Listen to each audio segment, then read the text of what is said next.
국회의원 특권은 언제쯤 없어져요? 글쎄요, 저도 이제 국회의원 특권을 없애려고 조금 이제 그러는데. 보고 계실 거 아니에요? 그럼요. 국회의원 특권을 지금 아시겠지만, 국회의원 특권은 헌법상 특권이 있고, 법률상 특권이 있고, 그 다음 실제는 법률과 상관없는 사실의 관습에 의한 특권도 있겠죠.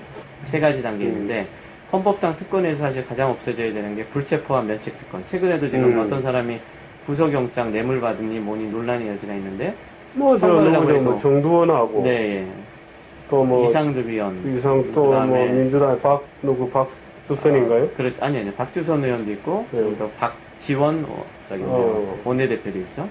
이런 사람들을 체포하려고 그러면 정부에서 체포 동의서를 교체하면서 국회에서 동의를 안 해주면, 바로 그래서 동의 때문에 임시회 때 사실은 대부분의 국회의원들이 임시회 열려도 안 나오거든요. 근데 임시회만 열어놓고 심지어 휴회한다든지 휴회하지 않고 정회시켜 버려갖고 사실상 계속 회기라는 제도를 통해서 헌법의 회기 중에는 국회 동의 없이는 그 체포 구속 못한다는 걸 남용해서 했던 게 많거든요. 근데 그런 것들은 빨리 없어져야 되고 범죄가 근데 그게 헌법에 있잖아요. 네, 헌법에 있죠. 그것도 이제 헌법 개정 안 하면 이건 못 고친다고 돼 있어요. 경우에 따라 헌법 개정도 이제 헌법의 해석이라는 게 여러 가지가 있는데 이 법의 정신을 얘기했듯이 이 책에 보면서 또 중요한 게 법의 가장 중요한 게 목적론적 해석이거든요. 왜 이걸 하느냐.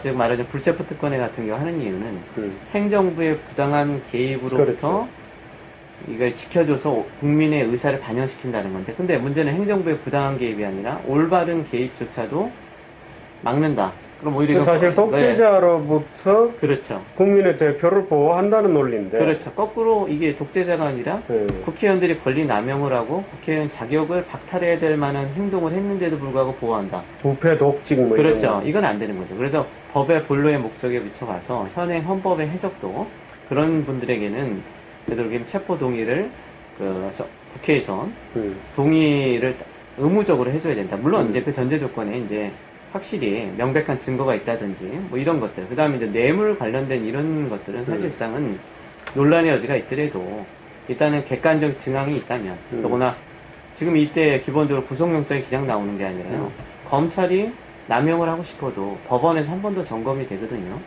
그래서 우리 몽테스키의 법의 정신이 또 중요한 게 사법권이 있단 말이에요. 법원 거기서 한번 판단해봤더니 역시 돈 받은 게 명확하다, 이런 상황인데도 불구하고 국회에서 이걸 막는다면 오히려 우리가 생각하는 몽테스키의 법의 정신, 사법권 존중이라는 사고에 가서도 맞지 않고, 그래서 그런 것들은 헌법이 있다 하더라도 현행 법률 단계에서 좀 더 세분화시켜서 그런 뇌물이나 몇 개의 죄에 대해서는 어느 정도 명확한 증거가 있고 법원에서 구속영장을 발부할 정도가 된다면 그때는 국회에서 그것을 동의를 해줘야 된다. 이런 쪽으로 좀 해석하는 게 맞다고 보고요. 그럼 해석으로도 해결할 수 있는 것이다. 해석을 줄일 수 있는. 그러니까 말하자면 해석이 우리나라 대통령들 보면 헌법에 있으니까 내 마음대로 한다고 하지만 그렇지 않나요? 여기 몽테스키의 법의 정신을 보면 입법권이 있어도 아까도 말씀드린 내 마음대로 입법하는 거 아니고 대통령의 행정권이 있으면 내 마음대로 있는 게 아니라 견제와 균형과 제한된 범위 내에서 할 수 있다는 게 법의 정신이거든요. 그러니까 이제 헌법 차원에서 예를 들어서 뭐 체포동의야, 뭐 국회 동의를 받아야 된다든지 뭐 이제 이런 게 있고,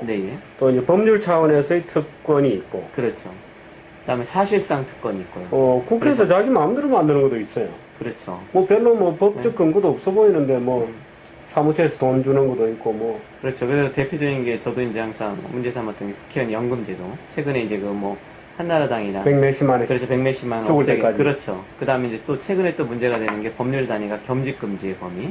그러니까 말하자면은 우리나라 대표적으로 의사, 변호사들 같은 경우엔 국회의원 나가는 게 참 도움이 되는 게 안 돼도 알려지고 되면은 국회의원 하면서 더구나 자기가 있는 대표적인 직역을 보호하고, 그렇죠. 법률 사무소들은 소송 사건이 급증하고 또 보이지 않게 검찰이나 법원에서도 국회의원들과 관련된 입법이 있기 때문에 봐주기가 되고 그래서 이런 것들이 있었기 때문에 겸직 범위를 줄이겠다는 거. 지금은 이제 뭐 구체적으로 말씀드리면 민주당은 당연히 영리행위만 금지시킨다고 했지만 저 개인적으로 비영리도 금지시켜야 된다고 보는 게요. 예를 들어 비영리, 예를 들어 말하자면 뭐 우리가 무슨 협회장, 뭐 장애인, 뭐 여러 가지 있겠죠. 물론 좋은 취지도 있지만 제가 왜 금지시켜야 되냐면 그 사람들 국회의원들의 경우는 직무전념 업무가 있어요.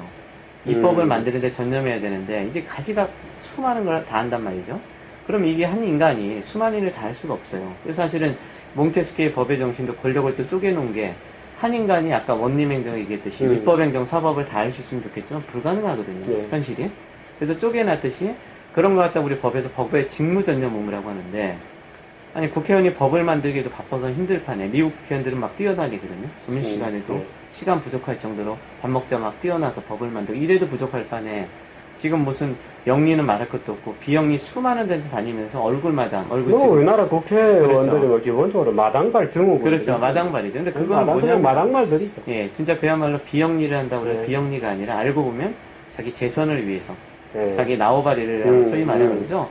자기 주변의 사람들을 넓혀서 뭐 선거에 유리하게 하기 위해서 만들려는 거지 순수한 의도로 봉사하는 것도 아니거든요. 네. 마당발이기도 하고 본인들이 그 마당발의 무슨 포로이기도 하고 그런 것 같아요. 뭐 참 그 짓을 왜 하는지 좀 정신이 산만한 사람 아니면 그 국회의원 하기 어려울 것 같은데. 예, 그래도 많이 해요. 뭐 서로 하려고 박 터지니까. 그러니까 바로 이런 부분들을 이제 앞으로 좀 줄여야 되기 때문에 그런 의미에서 겸직금지도 줄여야 되고요. 또 아까 말한 연금제도도 제가 말씀드린 건 연금이라고 말하는 것도 국민을 속이는 게 일반적으로 연금이라는 것은 자기 돈이 최소한 반 정도나 또는 반 이하가 들어가고 국가가 너 사회생활 할 때 참 너 사회에 기여했다. 그래서 보상해 주는 거거든요. 근데 우리의 연금, 국회의원 연금은 국회의원들이 개인 자기 돈 10원 한 장 안 내면서 연금이라고 말하는 건 맞지 않아요. 전 세계 어딜 봐도 미국의 연금제도 자기 임기 중에 돈을 자기 월급에서 내갖고 하는 거죠. 그죠? 그러니까 이건 연금이 아니라 그야말로 국민의 혈세를 공짜로 그냥 받아들이는 거죠. 막. 무슨 조선시대 정부 국가의 녹을 타먹듯이 그렇죠. 그냥 타먹으려고 하는 거예요. 근데 더구나 임기가 끝난 다음에 돈 많은 사람은 말할 것도 없고 뭐 다른 일을 할 수 있는 사람이도 다 한 사람이도 120만 원씩 받는다. 근데 그런 것들도 하나의 특권이기 때문에 법률상 이번에 폐지에 대한 쪽으로 가고 좋게도 많은 그 시민단체에서 이 문제 제기를 하니까 지금 이건 어쨌든 받아들였다면 어쨌든 뭐 그 사람들이 좋아서가 아니라 바로 이걸 보면요. 국회의원들 스스로가, 입법부 스스로가 모든 좋은 일을 안 하고, 다른 쪽에서의 외부의 압력, 바로 이게 몽테스키에가 추구하는 게 또 그거거든요. 제대로 안 갈 때는 다른 쪽을 통해서 견제와 균형을 통해서 그거를 추진해 나가게 하는 거. 그러니까 결국에 이제 몽테스키에는 제가 보기에 바로 그런 거죠. 사람의 인간의 본성을 빼뜨려 보면서 남용됐을 때 어떻게 또 하나 이렇게 해결될 수 있을지. 그러니까. 바로 그런 면에서 이제 몽테스키에는 참 대단한 그 전체를 세상을 보는 시야를 위대한 정신들이죠. 그 당시 사실 지금은 우리가 읽어보면 대강 뭐 내용의 골자라는 게 현대 국가 조직 속에 이미 다 들어있으니까 뭐 특별히 뭐 창의적인 생각이 아닌 것처럼 착각할 수 있는데 그렇진 않죠. 이 분들이 활동하던 당시를 생각하면 그야말로 어둠 속에서 한자 한자 써나가는 거고 또 뭐 책 내자마자 뭐 말하자면 뭐 금율입니까? 판매 금지 떨어지고 그게 가명으로 내야 되고 이 책도 원래 가명으로 냈더라고요. 그렇죠. 그러니까 사실 오늘날 우리가 익명성 얘기 나오듯이 인터넷상 익명성 얘기하지만 원래 익명성은 바로 이렇게 목숨을 걸고 책을 쓸 때 나오는 게 익명성이거든요. 근데 사실 오늘날은 익명 안 해도 누구도 표현을 할 수 있거든요. 표현을 할 수 있기 때문에 오히려 익명성도 사실 뭐 몇 가지긴 하지만 우리는 법의 정신을 익명으로 내고 몽테스키에 본인이 법의 정신을 읽고 말하자면 서평을 써요. 네. 정말 그 시점이 왕조 시점이었습니다. 그러니까요. 그럼요. 그리고 또 아시겠지만 혁명이 일어나기 바로 전 시점이 주변에서 혁명이 일어나다 보니까 왕들이 그 자기 권력을 뺏길까봐 훨씬 더 탄압이 심했거든요. 마지막 단계였던 거죠. 이제 그게 넘어가니까 결국에 이제 이제 종교 문제도 그랬고 가톨릭이냐 뭐 개신교 혁명이 일어나고 있고 하니까 그래서 사실 그때 이제 Enlightenment, 말하자면 인류사에 불을 밝힌 계몽의 횃불을 들고 있던 몇 분 중에 특히 이제 이 국가 또 법이 무엇인가를 우리에게 생각하도록 인도해주는 적지 않은 분량입니다. 이 분량 자체는. 근데 그렇게 어렵진 않아요. 어렵지 않아서 아주 케이스들이 많이 있고 그래서 동서고금의 이 문명사에 대해서 약간의 그 자체로 배우는 것도 많습니다. 이 책 읽어보면 아주 재밌습니다. 제가 한 대목을 하나 읽어드릴까요? 요즘 아마 여러분들이 이 대목을 읽으면 재밌게 느낄 건데요. 상업의 정신입니다. 이 대목을 읽으면 마치 칸트를 읽는 것 같은 느낌이 드는데 평화로 이끄는 것이 상업의 자연적 효과이다. 상업적으로 거래하는 두 국민은 서로 의존하게 된다. 한쪽이 사는 것으로 이익을 얻는다면 다른 쪽은 파는 것으로 이익을 얻는다. 모든 결합은 상호 간의 욕망을 기초로 한다. 그러나 상업의 정신이 여러 국민을 결합시키더라도 그것이 개인까지 결합시키는 것은 아니다. 사람들이 상업 정신만으로 움직여지는 나라, 이 네덜란드 얘기하는데요. 나라에서는 모든 인간의 행위나 온갖 도덕적 특성도 거래 대상이다. 재밌습니다. 여러분들이 한번 읽어보십시오. 이 문장을 읽어보면 참 물론 이 도덕에 대한 얘기는 약간 다릅니다만은, 이 소위 상업의 결과가 평화를 가져온다. 인간들 간에 서로 인터디펜던트하게 만든다. 서로 의존하게 만든다. 서로 의존되면 전쟁과 분쟁이 없어요. 그 약탈을 그대로 바꾼 거다. 상업이, 시장이. 이제 이런 얘기를 쭉 하는 것인데, 이게 소위 이제 인라이트먼트 시대, 계몽 시대 이후에 지금까지 인류사를 지배하는 사실은 자유정신의 기로고 상업적 정신의 아주 기초가 되는 명제들입니다. 그래서 이런 명제들이 이제 사실 몽테스키에 같은 분들이 얘기를 해놓았기 때문에 우리가 오늘날 어떤 현상을 볼 때 깊이 있게 생각할 수 있도록 해주는, 칸트도 이런 똑같은 얘기를 했습니다. 그래서 여러분들 한번 이 책을 읽어보시기 바라고, 또 제가 혹시 여쭤보지 않았던 얘기 중에 지금 그와 관련돼서 연장선상인데, 예. 그 몽테스키의 법의 정신을 보면 법의 목적이 국민의 자유와 권리를, 인간의 사실 그 당시에는 국민이라고 하기도 그렇고 시민이라고 되어 있지만 이런 자유와 권리를 보호하기, 그 당시에는 국민이라는 명확한 개념은 그렇죠. 없었죠. 없었죠. 더구나 유럽의 경우에는 뭐 이렇게 국가가 우리처럼 당연히 이렇게 딱 정해져 있는 게 아니라 이동할 수 있었고, 뭐 네이션 스테이트가 없었으니까. 그렇죠. 그래서 바로 왕국에서 왕은 뭐 그렇죠. 백성들은 그냥 백성들은 시민들이죠. 그렇죠. 또 어떨 때는 뭐 도시는 자유를 준다. 중세 시대 때부터, 물론 이때는 중세는 아니지만 이렇게 이동할 수 있는 게 있긴 했었지만, 어쨌든 그런 자유와 권리를 위해서 권력 분립이 있고, 이 상업도 얘기하셨지만 기본적인 생각이 자유주의죠. 사실 법치라는 것은 자유가 원칙이 돼야 되고요. 뭐 말할 것도 없고요. 그래서 119조도 말씀하신 대로 원칙은 모든 그 법의 정신은 자유고요. 자유를 위해서 법이 예외적으로만 개입하는 것이고, 자유를 위하지 않고 탄압을 위해서, 또는 여기서도 또 어떤 얘기를 하냐면 극단적인 평등. 평등도 어떤 정말 너무나 어렵고 못 사는 사람의 자유를 위해서 국가가 개입해서 도와주는 정도까지는 좋지만은, 극단적으로 획일적 평등을 하게 되면 오히려 거꾸로 사회가 부패할 수도 있고 사회가 발전할 수 있지, 발전 못한다. 그래서 오늘날에도 이제 여러 가지를 주는 거죠. 그래서 결국에는 우리가 획일적 평등, 헌법에서는 획일적 평등은 안 된다고 보거든요. 상대적으로 자신이 노력한 만큼의 대가를 주는 그런 차이별성을 두는 평등감. 그것은 기본적으로 뭐냐면 자유의 정신을 전제로 둔 거죠. 그래서 결국에는 누가 뭐라 해도 자유와 평등에서는 우선순위는 자유겠죠. 다만 자유의 남용이 있을 때만 예외적으로 잠시 개입했다가 자유가 다시 회복되면 자유롭게 할 수 있게끔 해주는. 사실 그 자유의 남용이라는 게 다른 사람의 자유를 침해할 자유가 없다는 그렇죠. 의미인데, 사실 그 자유가 무엇인지에 대해서 좀 다시 한번 우리가 진지하게 생각해 봐야 될 그런 시대가 되긴 했어요. 근데 요즘 이 대선 전국이잖아요. 이 정당들 또는 주요 후보자들의 이 법 정신이라고 할까요? 어떻게 보셨어요? 참 뭐 좋은 점도 있고, 이 돌발 질문. 네, 그러세요. 근데 하여튼 요새 최근의 논점은 경제 민주화 같아요. 저도 그래서 그 부분 때문에 고민도 하고 여러 가지 나오지만, 그러나 어쨌든 중요한 것은 획일적 평등에 기초한 경제 민주화는 안 되고요. 그러니까 평등, 획일적 평등을 마치 민주화인 것처럼 오해가 있죠. 그렇죠. 사람들이. 그러니까 결국에는 획일적 평등은 오히려 국민한테도 해가 될 수 있고, 바로 공산주의에서 무너뜨렸다는 게 인간의 기본적인 속성이 이 책에서도 언급하는 게 이기적인 존재. 이게 또 시장 경제와도 같은 얘기죠. 인간의 본성이 이기적인데, 그런 측면에서 자유를 주고 노력한 사람이 좀 더 대가를 받고 이런 게 자연스럽게 돼야 되는데, 획일적 평등으로 가게 되면 그 문제가 되는 거고. 그래서 저도 기본적으로 최근에 저도 이제 그 복지 논쟁에 일부 기여한 바가 있었어요. 제가 4대 강보다는 복지라는 논쟁 얘기를 했었거든요. 근데 제가 취지는 그게 아니라, 저는 무상보육을 나름대로 헌법적으로 정당화시키는데 좀 기여를 했는데, 그때 논문을 쓰셨어요? 논거가 아니라 제가 이제 어린이집 관련돼서요.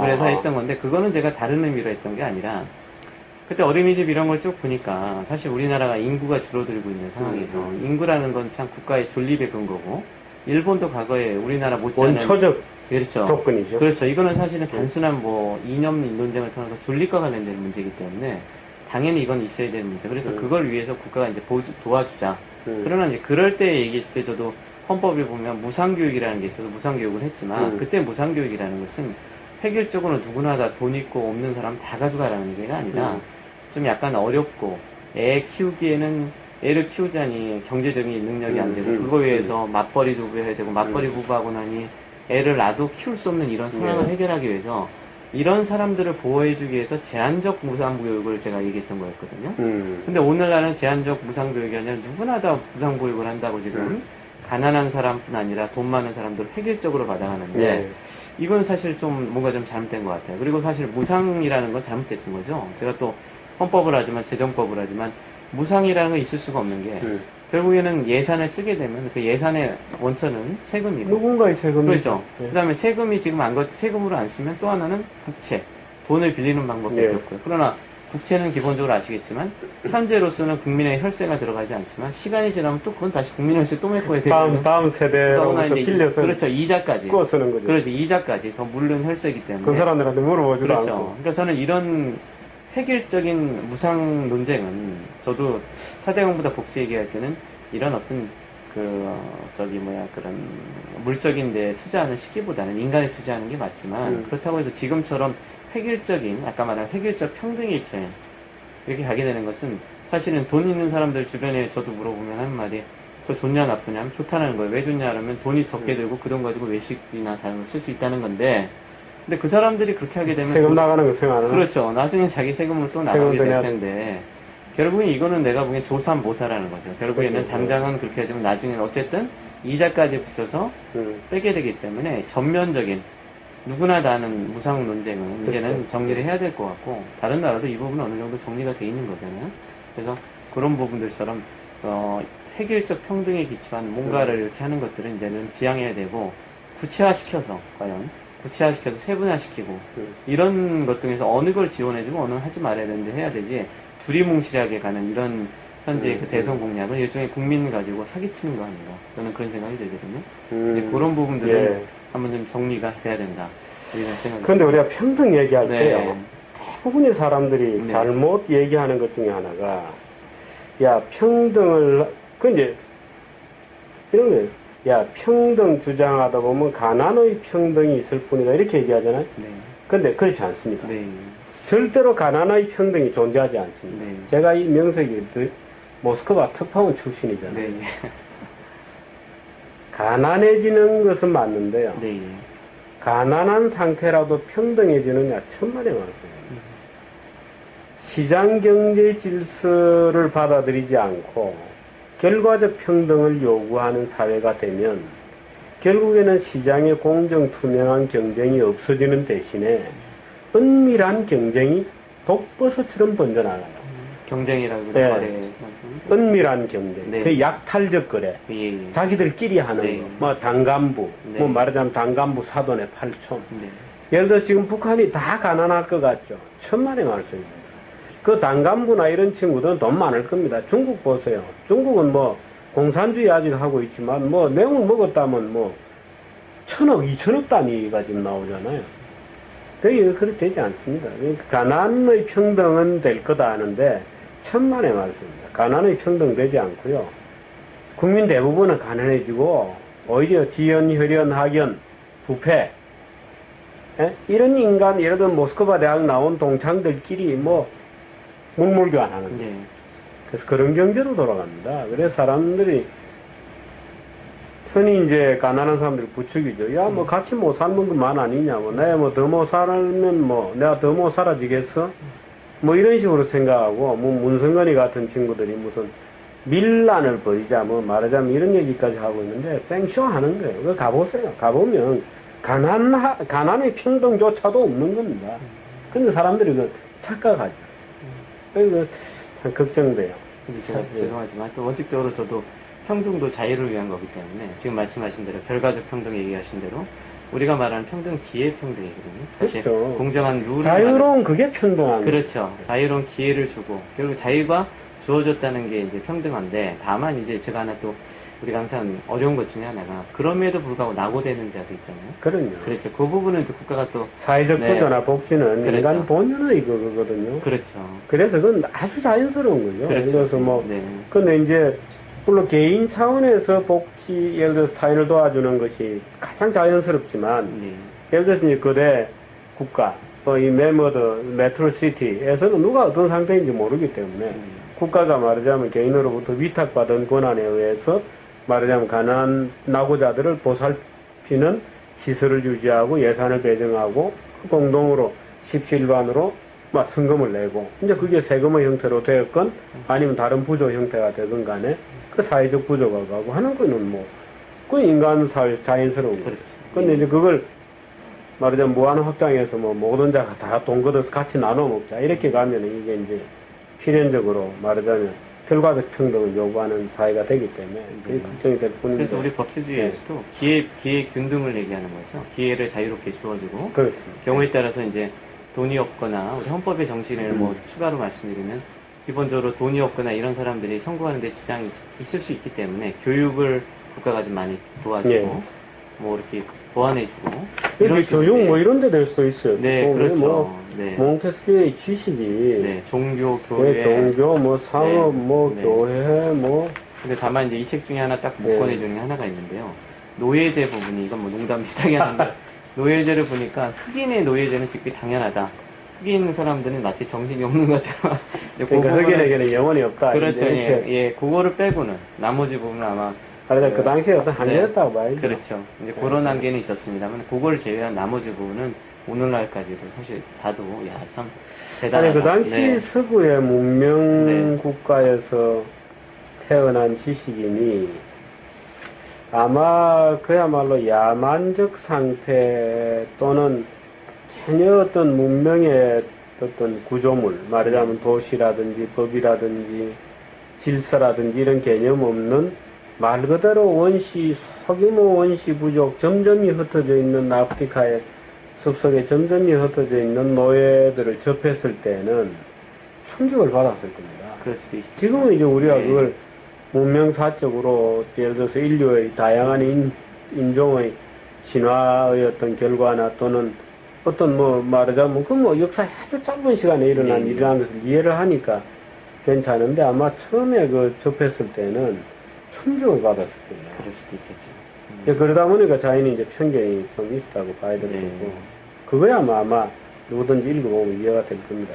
이 책과 같이 좀 읽을 만한 책이 혹시 있나요? 뭐 홉스를 뭐 같이 읽는다든지 뭐. 저는 그것도 좋고요. 또 하나는 사실은 이 법학에서 제가 보니 프랑스에서의 법학을 참 무시 못하겠더라고요. 제가 보니까 이 프랑스도 아시겠지만 미국이랑 프랑스라는 게 혁명을 통해서 사실 혁명의 기본은 자유거든요.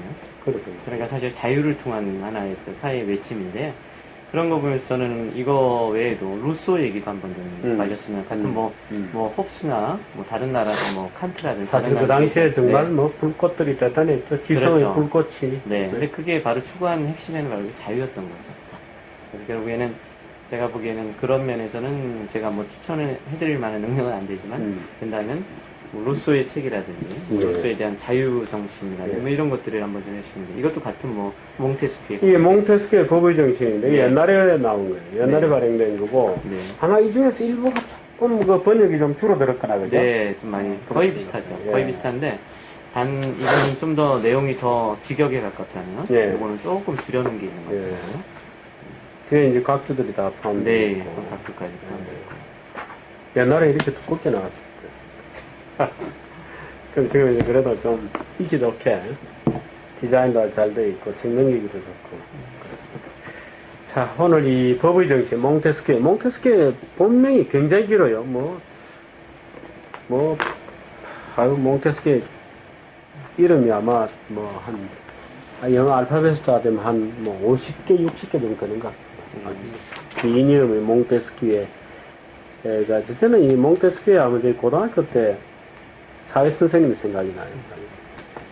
풍채가 좋으신 사회 선생님이었는데 몽테스키 이렇게 발음하는 게 굉장히 특이했어요. 칠판에 이제 탁 멋지게 쓰면서 그때 생각이 다시 납니다. 오늘 장용건 교수님 모시고 몽테스키의 법의 정신을 간략하게 읽었고 여러분들 꼭 한번 읽어보십시오. 그리고 저희들이 소개해드리는 책 중에 또 그냥 소개해드리는 걸 듣는 것만으로도 충분한 책이 글쎄 그럴 리가 없겠습니다만은 바쁘면 근데 이 책만큼은 여러분들이 꼭 한번 읽어보시기를 부탁드립니다. 우리 여기 오시면 저녁도 먹고 가고. 그러신가요? 네. 혹시 저녁 예, 괜찮습니다. 괜찮으세요? 네, 선생님. 메뉴는 뭐? 아니, 아무거나 주는데. 아무거나라는 메뉴를 제가 하나 네, 개발했는데 그러시죠. 아마 아니, 뭐. 모든 네. 식당들에서 아무거나라는 메뉴가 아마 대히트를 치지 않을까. 아이, 맞습니다. 아무거나 주세요 하면 그걸 네. 주는 거예요. 자, 오늘 장영근 교수님 모시고, 장영 교수는 홍대 계시네요. 네. 장영 교수님 모시고 이런저런 얘기, 홍대 스케일 부기전에서 들어봤습니다. 고맙습니다. 아이, 감사합니다. 예, 고맙습니다. 네.